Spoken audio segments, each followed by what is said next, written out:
To some politics now. Well, the PDP caucus in the National Assembly has thrown its weight behind the Rivers State Governor, Nyesom Wike, for a second term in office. Speaking during the commissioning of a road project in Eche local government area of the state, Deputy Senate President Ike Ekweremadu said Nigerians deserve the dividends of democracy from elected public officials. Governor Wike told the members that his administration will continue to ensure that promises made to the people are kept. The PDP caucus in National Assembly will have a message to the people of Rivers State. Our message is simple, that unanimously we endorse Wike for a second term. We are doing so because Wike is a good testimony for democracy. He has shown that democracy can work. When we came on board, we said we are going to do the grid that Choko Choro, not so. We don't do them. We don't do them. I also said I was going to do Olakwo Afarani. I don't do them. I don't do them. So when we make promise to the people, we must fulfill the promise. Now the coast appears to be getting clearer for the incumbent governor of Anambra State, Willie Obiano, ahead of the November 18 governorship election in the state, as groups have also endorsed his candidacy. Now the latest being the allied support group led by the former governorship aspirant Okechukwu Odunze, who appealed to other contenders to drop their ambition in the interest of continuity. The venue of the meeting is Awka, and from the 21 local government areas of the state, members of Okechukwu Odunze Allied Support Group converge. They have come to make a declaration of their support for Governor Willie Obiano towards the state's governorship election in November, citing the developmental strides of the governor in the state. The governor turned the state from criminality to non-criminality. The instability in the state before he came. Because where there are armed robbers, where there are kidnappers, where you have all these problems, which means instability, it was replaced by stability. Based on presented evidences, the group pledges support and loyalty to the governor's 2017 aspiration. We are collapsing. We are going to collapse every other group. Every other group, be it social, cultural, political, village war, whatever, we are collapsing all of them under the feet of Obiano. The meeting is a step towards the integration of their potential structure with that of Governor Obiano, as expressed by some members of the group. We are trying to bring in every other structure that has not been supporting Willie Obiano in this his race for second tenure in the office. Today you can see that people from different parties came in here and they also shared their views and also understood a lot of things which they don't know about before. You can now see that we are past the stage of development. Politically, we are now into the stage of implementation. With the Anambra State governorship election set to hold in November, there's certainly going to be much more of these meetings. What the people eagerly clamor for, however, is a free and fair election. Let's move away from politics now. The management of the Lagos University Teaching Hospital, LUTH, and its resident doctors appear to be at daggers drawn over several issues bordering on welfare and patient care. This became apparent during the scuffle between resident doctors and security agents after the hospital authorities attempted to evict the doctors in training from their secretariat. Our correspondent Mary Alali Yusuf reports that the scuffle resulted in injuries.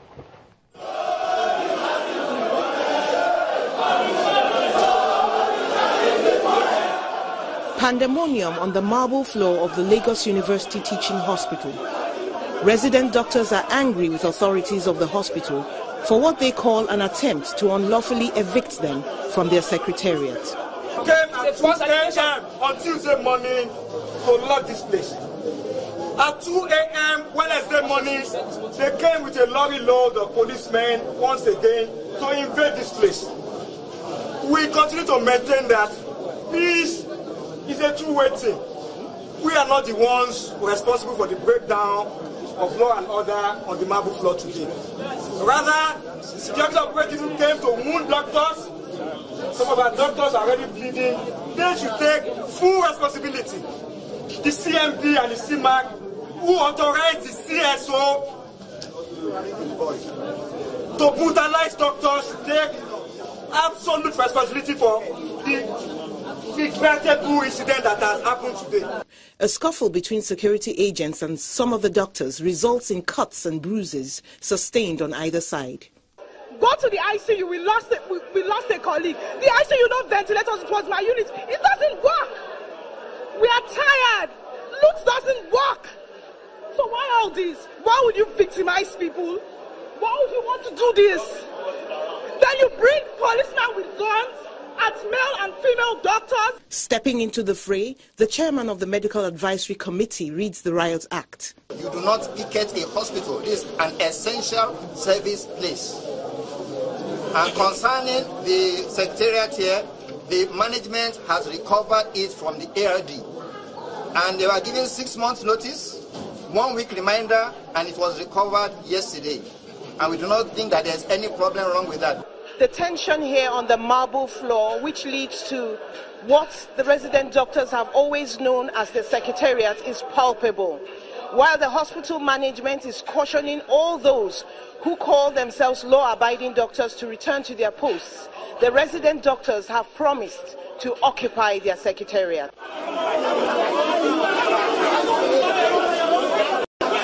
There's a further scuffle during which the doctors are able to get the secretariat open.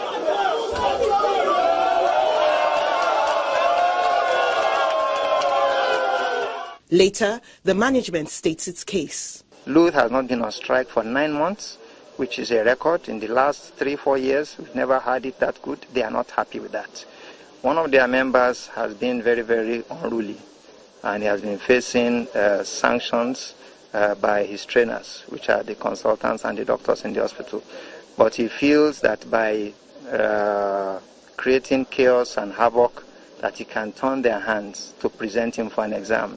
Both sides refuse to budge, and no one knows when the standoff will end. Meanwhile, authorities say they plan to use the contested space for the Internal Audit Office as part of their expansion project. Mary Alale Yusuf, Channels Television News. The Minister of Health has announced government's plans to ban the sale of tobacco products to anyone below the age of 18. Now, Professor Isaac Adewale, at a news conference to mark the 2017 World No Tobacco Day in Abuja, says the issue will be looked at to ensure that it's solved quickly too.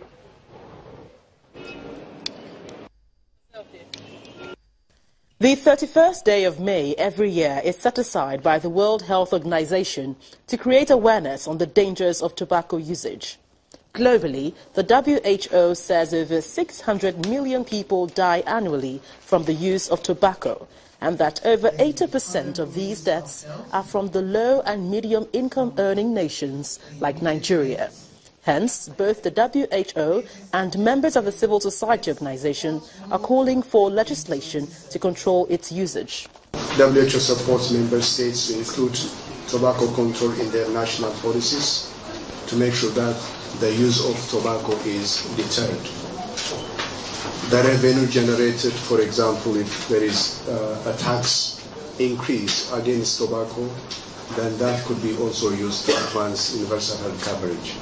The government should put in place effective national laws to curb rising consumption of tobacco use. Nigeria enacted the National Tobacco Control Act 2 years ago, but this has not been effective, as over 20 billion sticks of cigarettes are still being consumed in Nigeria, according to the Ministry of Health. At this news conference in Abuja, the minister announces a renewed push for the enforcement of that law. Having carefully analyzed the NTC Act 2015, I wish to announce with high sense of responsibility that government will begin implementing 1. Prohibition of the sale of tobacco products to and by anyone below age 18. 2. Ban of sale of cigarettes in single sticks. Cigarettes must be sold in packs of 20 sticks only. The Nigeria 2012 Adult Tobacco Survey reveals that 4.5 million adults in Nigeria use tobacco. 4.1 million of this population are men, and another 6.4 million non-smokers are exposed to second-hand smoking and its hazards.